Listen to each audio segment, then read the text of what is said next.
듣다 보면 내공이 쌓이는 방송 2시간 철학의 돌풀입니다. 입니다. 예, 저희는 요한네스 슈베르거의 서양 철학사 학원 근대화 현대 읽고 있고요. 라이프니츠 공부하고 있습니다. 지난 시간에는 생애와 저작을 다뤘었고 이번 시간에는 207쪽부터 라이프니츠 이론 철학에 대해서 본격적으로 공부해 보도록 하겠습니다. 소제목은 형이상학으로서의 단자론입니다. 자, 단자는 모나드라고도 하는데요. 라이프니츠는 이 개념을 가지고서 데카르트의 실제 개념을 통해서 생겨난 문제에 끼어들게 된다. 라이프니츠의 형이상학의 핵심 개념이 단자론이에요. 208쪽을 보시면 1714년에 이분이 1716년에 돌아가셨거든요. 거의 70세 정도에 돌아가셨는데 돌아가시기 2년 전에 레몽이 친구 같은데 레몽에게 보낸 편지에서 자기를 단자의 형이상학으로 이끌고 간 철학사적인 상황을 알려주고 있어요. 이 편지에 쓰인 내용을 제가 읽어보겠습니다. 나는 아직도 어린이였을 때에 아리스토텔레스를 알았습니다. 그리고 나는 스콜라 철학자들도 싫어하지 않았습니다. 이 일은 오늘날까지도 후회되지 않습니다. 그 다음에 나는 플라톤과 플로티노스를 읽고 만족했습니다. 뒤에 와서 내가 참조한 다른 고대 철학자들에 관해서는 한마디도 하지 않겠습니다. 시시한 학원 철학에서 풀려났을 때, 자, 학원 철학이 시시해요. 풀려났을 때 나는 현대 사람들을 생각하게 되었습니다. 그리고 나는 내가 15살 때 라이프치 근처에 로젠탈이라는 숲속을 혼자 거닐면서 계속해서 실체적인 형상이라는 것에 매달려 있어야 할지 어떨지를 깊이 생각해 본 기억이 납니다. 15살 때예요. 마침내 기계론이 승리를 거두어 내가 수학에 전념할 수 있도록 되었습니다. 내가 수학의 깊은 곳에 빠져들게 된 것은 파리에서 호이겐스와의 사귐을 통해서였습니다. 그러나 나는 기계론과 운동 법칙의 여러 궁극적인 근거들을 탐구했을 때 이것들을 수학 안에서는 찾아낼 수 없다는 것과 이것들을 찾아낼 수 있기 위해서는 형이상학으로 되돌아가지 않으면 안 된다는 것을 알고 깜짝 놀랐습니다. 이 부분은 좀 이따 얘기해 볼 거예요. 되게 중요한 부분이죠. 이런 것이 나를 엔텔레키에로, 즉 진료적인 것으로부터 형상적인 것으로 되돌아가게 해주었고 내가 나의 개념들을 여러 가지로 개선하고 발전시킨 뒤에는 마침내 단자, 즉 단순한 실체야말로 유일하게 참된 실체이며 이와 반대로 물질적인 사물은 잘 기초지어져 있고 서로 잘 연결 지어져 있지만 현상 이외에 아무것도 아니라는 인식에 이르게 되었습니다. 이런 것에 관해서는 플라톤 아니 후기의 아카데미 학파와 회의 학파마저도 예감하고 있었습니다. 나는 대부분의 학파들은 그들이 긍정적으로 주장하는 많은 것들에선 옳고 부정하는 것들에 있어서는 그다지 옳지가 못하다는 것을 알아냈습니다. 이거 엄청난 통찰이죠. 이것도 좀 이따 얘기해 볼 거예요. 포인트가 좀 있어요, 이 글에. 플라톤주의자나 아리스토텔레스주의자와 같은 형상론자들은 사물의 근원을 형상적인 목적 안에서 찾은 것은 옳았습니다. 자기가 이렇게 이제 판단한 거죠. 그리고 이들이 틀렸던 것은 능동인과 진료인을 등한히하고 헨리 모어나 다른 플라톤주의자들처럼 그것에서 기계론적으로는 설명할 수 없는 현상들이 있다는 결론을 이끌어내는 것입니다. 그런데 다른 편으로는 유물론자들이나 오로지 기계론적인 철학에만 몰두하고 있는 사람들은 모든 형이상학적 언급을 다 물리치고 모든 것을 단순히 감각적인 원리로서 설명하려는 점에서 옳지가 못합니다. 내가 자랑하는 바는 여러 가지 서로 다른 영역을 조화시키고 있다는 것과 두 편이 서로 자기들의 분야를 침범하지 않으면서 따라서 자연의 현상 안에 있는 모든 것이 동시에 기계적인 방법과 형이상학적인 방법으로 생기나 기계적인 것의 원천이 형이상하게 있다는 것을 전제로 해서 이 양편이 다 옳다는 것을 인식한 것입니다. 저는 이 글을 보고 정말 좀 생각을 많이 했는데 일단 제가 먼저 얘기해 볼게요. 일단 이게 죽기 2년 전에 썼다 그랬죠. 68 거의 자기 말년에 자기의 인생 철학 인생을 돌아보면서 쓴 건데 그래서 그런지 몰라도 이분의 삶이 되게 단정해요. 제가 아는 스승이 저희 이제 저희 제자들한테 했던 말 중에 기억나는 게 "사연 많은 삶을 살지 마라." 그러니까 사연이 많다는 건 막 이랬다가 저랬다가 뭐 여기도 막 인제 그런 거죠. 내가 이런 이유는 뭐 자질구레하게 이래서 내가 이렇게 살 수밖에 없었고 변명하고 뭐 이런 삶이 사연 많은 삶인데 라이프니츠는요. 자기 워낙 자기 할 것들도 분명하게 했고 성과도 냈고 어떻게 보면 이게 탁월해요. 그래서 그런지 오늘도 모든 문장이 하나만 제일 첫 번째 문장이 이거였죠. "나는 아직도 어린이였을 때 아리스토텔레스를 알았습니다." 이게 끝이에요. 다른 사람 같으면은 이렇게 얘기 안 하고 이렇게 "아 내가 당시에 아리스토텔레스 공부했었는데 몇 살 때에 그때 아리스토텔레스 어떤 책을 읽었지." 하면서 거의 이 얘기만 책 한 권 쓸 거예요. 주저리 "내가 그때 왜 읽었고 왜 거기까지밖에 못 읽었고." 뭐 이렇게 막 변명을 하는 거죠. 근데 이 한 문장으로 딱 끝나요. "그리고 나는 스콜라 철학자들도 싫어하지 않았습니다." 깔끔하죠. 그래 그거 다 통달한 거야 그냥. 읽고 끝났어. 어. "나는 플라톤과 플로티너스를 읽고 만족했습니다." 깔끔해요. 한 문장으로 딱딱딱딱 넘어가죠. 그러니까 모든 문장들이 근데 이 한 문장 한 문장이 정말 깊은 많은 내용을 담고 있죠. 플라톤을 다 읽었다. 전집을 다 읽었다. 이거 엄청난 거거든요. 정말 문장이 이분의 삶이 보여요. 이 사람이 인제 어떻게 살아왔는지. 정말 깔끔하게 잘 사셨다. 아 어떤 망설임이나 주저함, 후회, 변명 이런 거 없고요. 쭉 갑니다 쭉. 정말 멋진 삶이에요. 근데 인제 고 정도가 인제 전체 글의 저의 감상이고 제가 아까 포인트를 집은 게 이건데요. 이 15살 때 15살 때 했던 로젠탈 숲속 혼자 거닐면서 이런 생각을 한 거죠. 자 기계론과 운동 법칙의 여러 궁극적인 근거들을 탐구했을 때 이것들을 수학 안에서 찾아낼 수 없다는 것과 기계론과 운동 법칙을 궁극적인 근거들을 자기가 탐구해 봤는데 수학으로는 도저히 그 근거를 찾을 수가 없다. 이것들을 찾아낼 수 있기 위해서는 "형이상학으로 되돌아가지 않으면 안 된다." 그래서 깜짝 놀랐다고 하잖아요. 이 통찰. 이분의 생각이 번쩍 빛나요. 이 통찰. 요거 인제 하나가 있고 근데 가만히 생각해 보면 저 이 문장 보고 가만히 생각해 봤어요. 그래 기계론, 운동 법칙 이런 것들 어떻게 과학적인 것들 수학도 그렇고요. 실제 그래요. 제가 지금 가만히 생각해 봐도 이거 수학만으론 궁극적인 근거에 이를 수가 없습니다. 과학만으로도 그렇고 기계론만으로도 그렇고요. 형이상학이 반드시 있어야 돼요. 그래야 궁극적인 것들을 찾아갈 수 있어요. 일단 요거는 좀 인제 진희 님하고 좀 이따 얘기를 해 보고 209쪽 이것도 되게 놀라운 문장인데 "나는 대부분의 학파들은 그들이 긍정적으로 주장하는 많은 것들에서는 옳고 부정하는 것들에 있어서는 옳지 못하다." 이것도 대단한 통찰이거든요. 근데 실제로 생각해 보면 또 그래요 또. 이건 저는 어떤 식으로 해석했냐면 제가 인제 인제 꽤 많이 했던 말이 있죠. 세계관에 대해서 어떤 세계관이 더 나은 세계관이냐. 그러면서 더 큰 그러니까 세계관의 바운더리가 그 영역이 더 큰 게 더 낫다라는 주장을 했잖아요. 그런 맥락하고 같아요. 긍정한다는 건 내가 더 많은 것들을 품을 수 있다는 거죠. 이것도 맞고 저것도 맞아. 이게 긍정하는 거거든요. 근데 이건 맞는데 저건 아닌 것 같아. 이 부정해 버리면 그거는 품지 않겠다. 배척하겠다. 쳐내겠다 이런 거예요 그 자체가. 그런 언설 자체가.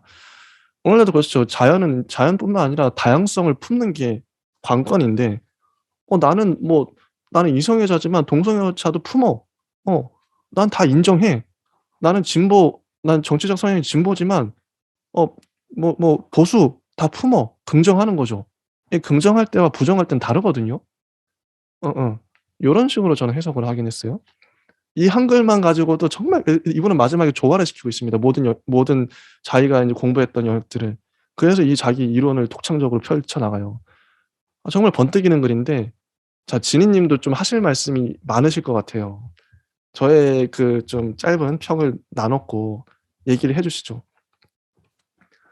저도 이 태도에 대해서는 되게 공감이 많이 됐어요. 저는 이제 제가 제일 좀, 어, 안 좋게 바라보고, 좀, 저 역시도 조심해야겠다라고 생각하는 것이, 그런 태도예요.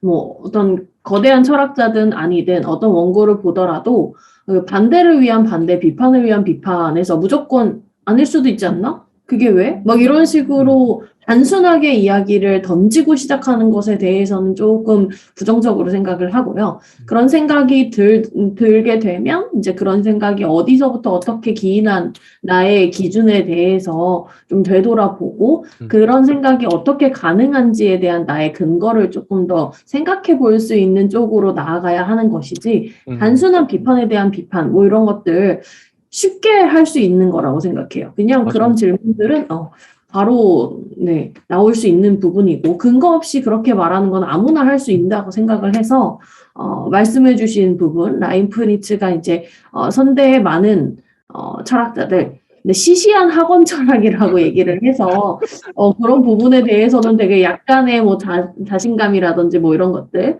뭐 어떤 사람들은 오만으로 읽어볼 수도 있겠지만 뭐 그런 부분에 대해서는 크게 저는 넘어가고 그 이후에 나오는 긍정하는 부분들 현대 다른 철학자들이 집중해서 봤던 이런 부분들 높이 사고 그런 과정에서 어떠한 생각들을 했는지까지를 이 사람은 다 염두에 두고 보고 있구나라는 사실에 대해서 이 문장 하나로 좀 읽어볼 수 있었고요.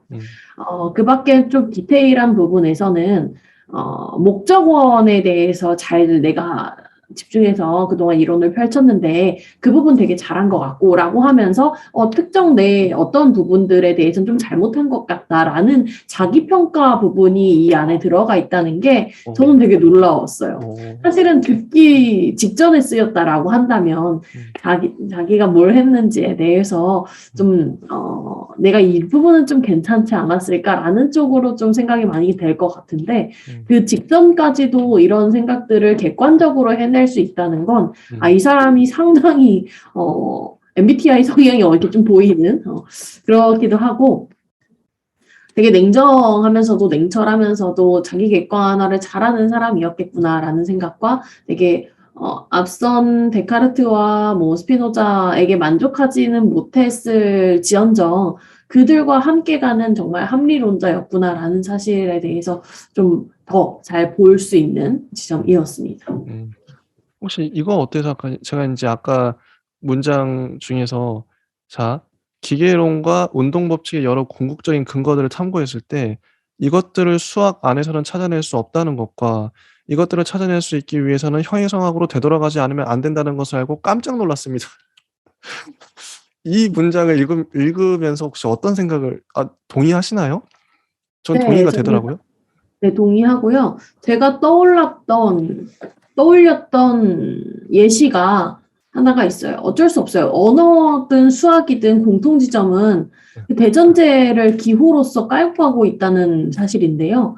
어, 정수로서 생각할 때는 우리가 감각적인 경험으로 다 보아왔던 것들이 있어서 되게 합리적으로 이해하는 데 있어서 되게 쉬운데 정수를 벗어나게 되는 그 계산 산수죠, 산수. 이런 부분들에 대해서는 수학적으로 설명을 한다기보다는 좀 언어적으로 그 언어의 좀 더 깊숙한 곳, 형이상하게 많이 연결이 되어 있다는 생각을 했어요. 그래서 쉬운 예시로 이거예요. 1 더하기 1은 우리가 눈에 보이는 실체를 더해서 보여줄 수 있어요. 만져질 수도 있고 뭐 사과를 하나 가지고 있는데 내가 너한테 하나 더 줬어. 그럼 2개지? 이렇게 보여줄 수 있는 경험적인 어떤 것이 가능한데 마이너스 1 더하기 마이너스 1이 왜 마이너스 2가 되고 요 마이너스 1 플러스 1이 결합됐을 때 왜 0이 되고 이런 것들에 대해서는 사실 언어적으로밖에 생각할 수밖에 없는 영역이라고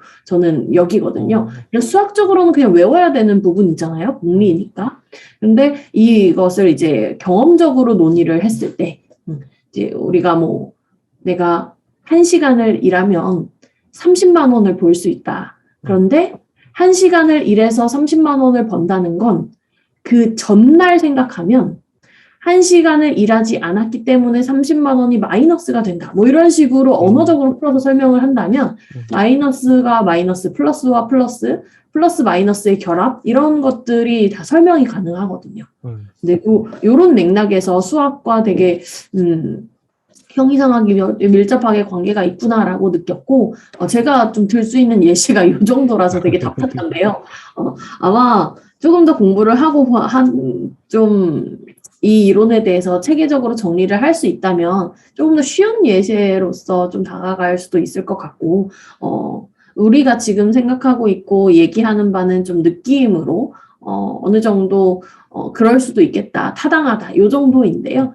구체적인 좀 근거를 들어서 생각할 필요가 있지 않을까. 앞으로 이제 라이프니츠와 더불어서 뒤에 나아가면 좀 형이상학적인 얘기와 인식론에 입각해서도 좀 관념적인 얘기들이 많이 나오는데 그런 부분에 있어서는 좀 고민도 많이 필요하겠고 우리와 가까운 선대 철학자들, 연구가들이 어떤 식으로 생각했는지, 어떤 자세들과 분석을 통해서 많은 수 제시를 하려고 했는지에 대해서 연구하고 찾아보고 이런 작업들이 좀 더 필요하다고 생각을 했습니다.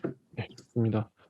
자, 이제 210쪽을 보시면 아직 단자에 대해서 한마디도 안 했어요. 자, 이제 오늘 단자론 얘기해야 되는데, 자, 현실은, 실제는 그 이상의 것이다. 이 현실은 작용이며 힘이라는 것이다. 그래서 그는 실체를 작용할 수 있는 것이라고 정의한다. 자, 실체가 작용할 수 있는 것. 네, 중간에 이게 이제 영어는 아닌데 좀 카파블하고 액션이 보여요. 액션이 가능하다. 액션이 가능하다. 이렇게 읽히는데 액션에 대해서 좀 고민을 많이 하게 되더라고요. 작용할 수 있는 것, 작용, 힘. 이게 실체라는 거죠. 아래 보시면 하나의 현실, 실제란 언제나 여러 가지 힘들을 합쳐 놓은 것이라는 것이다.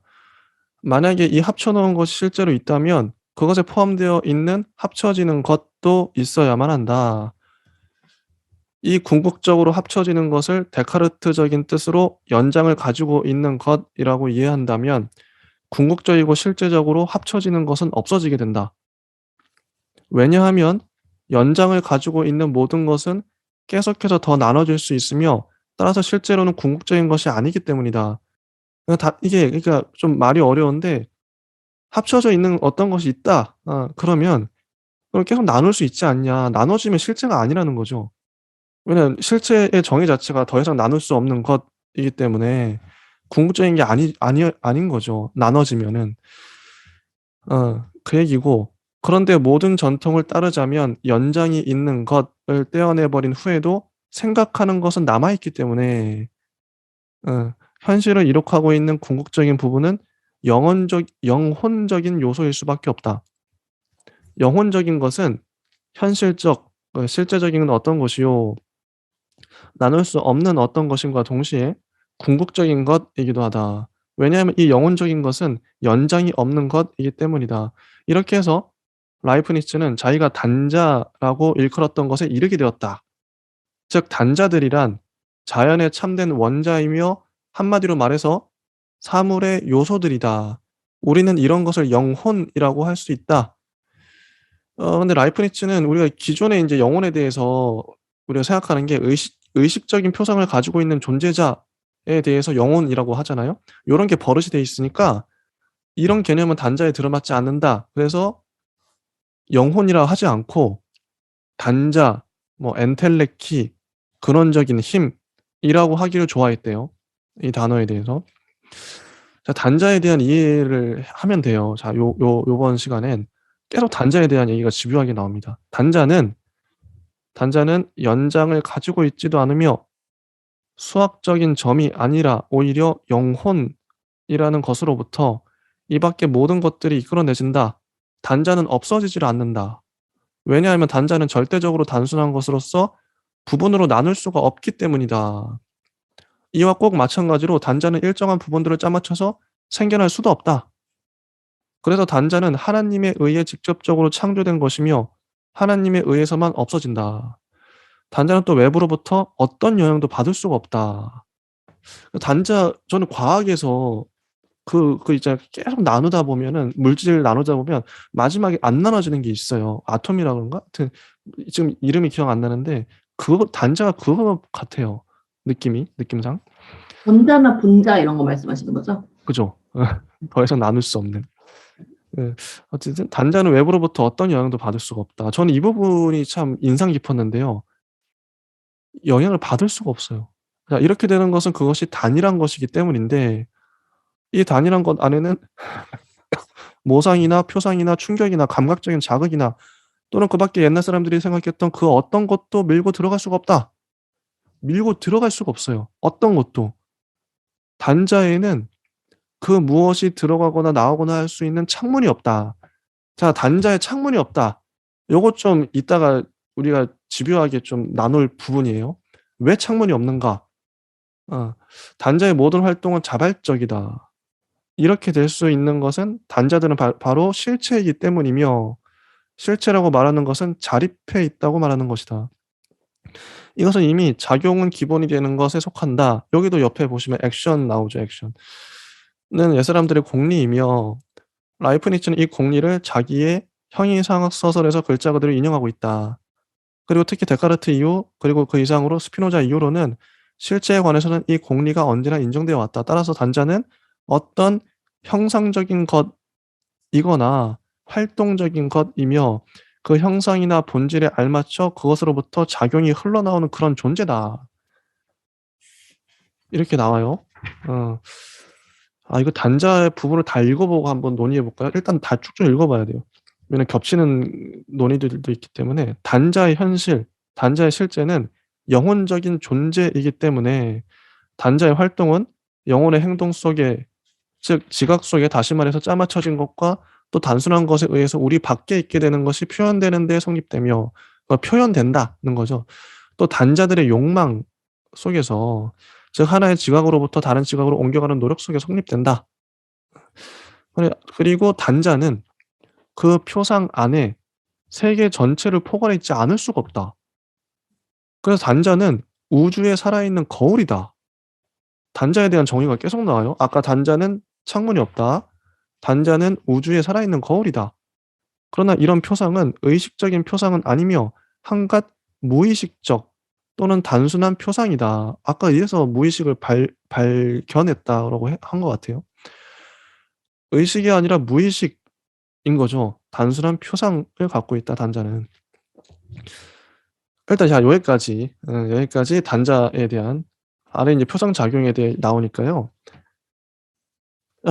자, 진희님한테 질문해 볼게요. 단자란 무엇입니까? 단자라고 하면 그냥 우리 현대에서 떠올리기에는 원자, 뭐 전자, 뭐 핵 이런 것들. 그래서 이제 수학에서의 어떤 점의 의미를 떠올리거나 직관적으로, 과학에서의 아까와 같은 그런 최소 단위를 떠올리거나.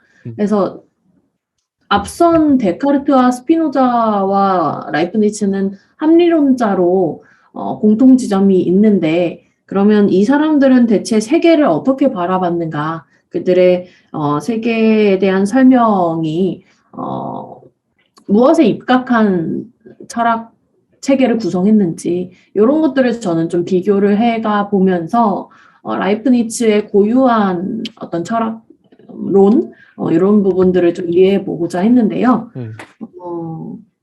좀 복습을 해보자면 궁극적으로 라이프니츠와 스피노자, 데카르트는 실체에 관심이 있었죠. 실체.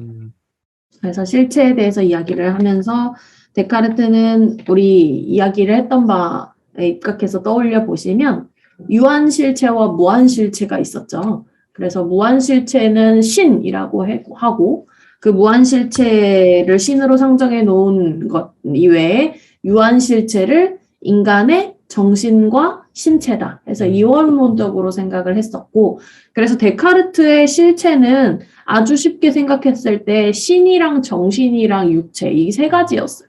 그래서 이 세 가지의 실체 개념을 가지고 철학 체계를 구성했기 때문에 그 안에서 이야기가 오가는 반면에, 스피노자는 그냥 신 이꼬르 자연, 그리고 자연에 대한 하나로서의 실체, 그리고 질서, 이런 얘기를 해서 그 안에서 철학 논의를 진행했죠.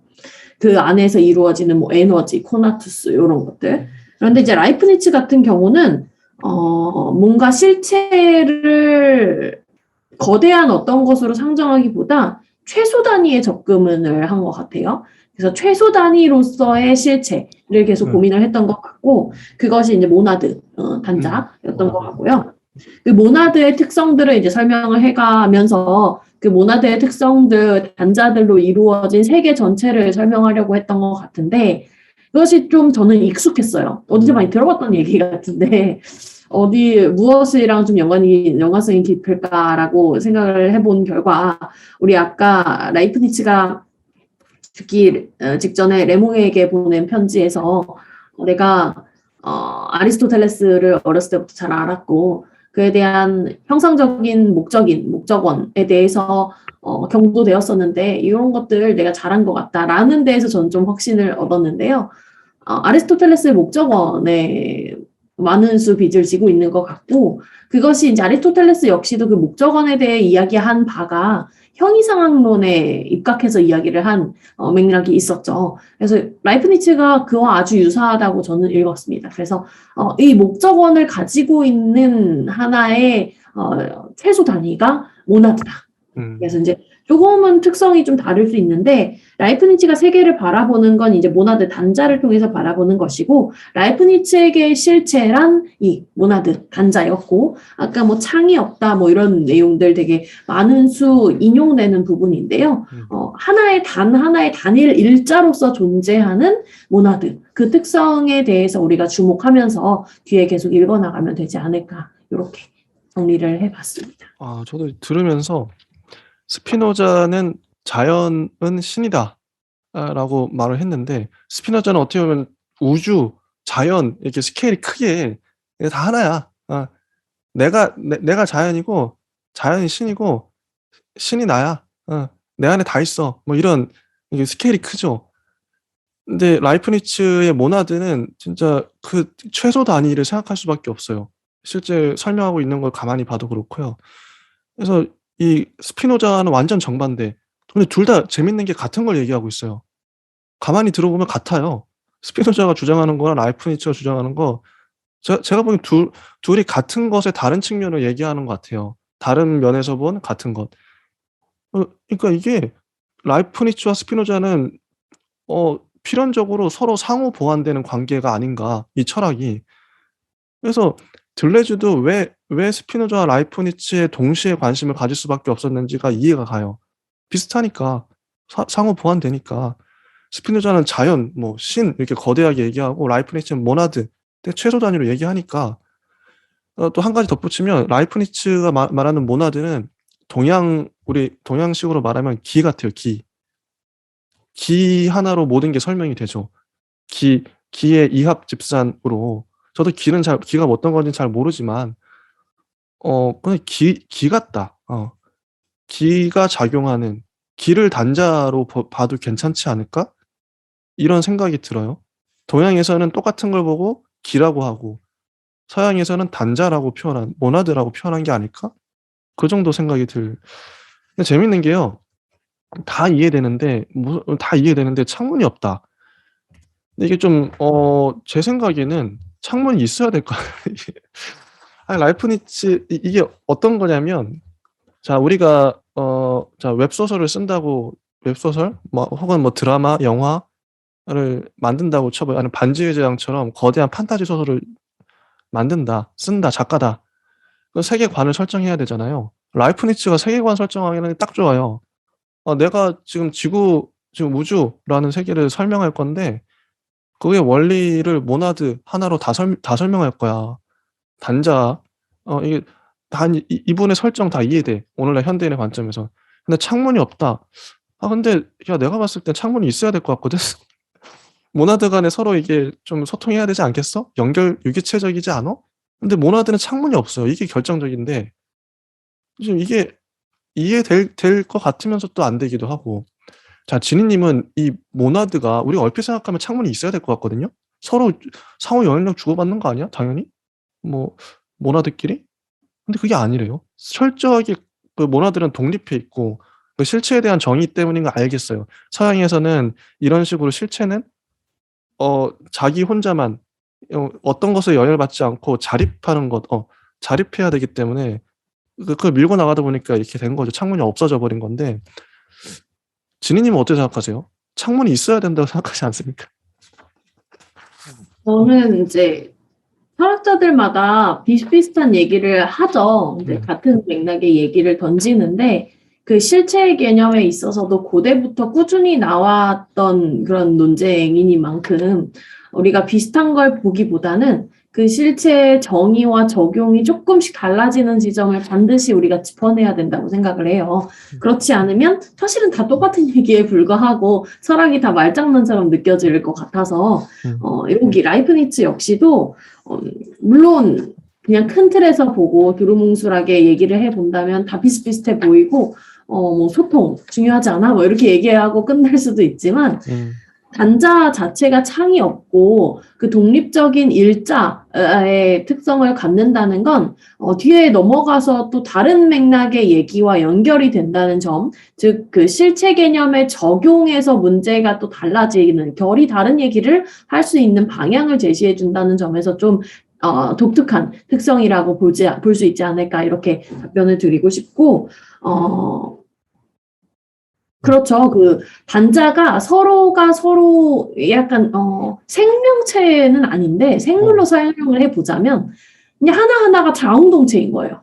스스로 자족 가능해요. 그래서 그것들이 모여져서 완전한 합의를 이루는 방법은 그 자체로 자기 역할을 그 자리에서 충실히 수행한다라는 전제에 완벽한 조화를 이루는. 그래서 단자는 창이 없다라는 것과 같이 많은 수 예시로 등장하는 것이 합창단의 예시인데요. 맞아요. 합창단의 예시는 많이 보셨죠. 그래서 악보를 보고 자신의 음을 그대로 익히고 그 음만 똑바로 내면 완벽한 조화를 이룰 수 있는 그 음악의 예시를 계속 들고 있습니다. 근데 그럴 그게 때 그 예시가 충격적인 게 합창단은 남의 소리를 듣고 내잖아요. 근데 라이프니츠의 합창단은 남의 소리를 전혀 못 들어요. 자기 소리만 낼 수 있는데 그게 근데 결국에 그 수백 명이 아니죠. 수억 개의 합창단이 이게 모나드들이 동시에 소리를 내는데 그게 조화가 있고 그게 자연이잖아요.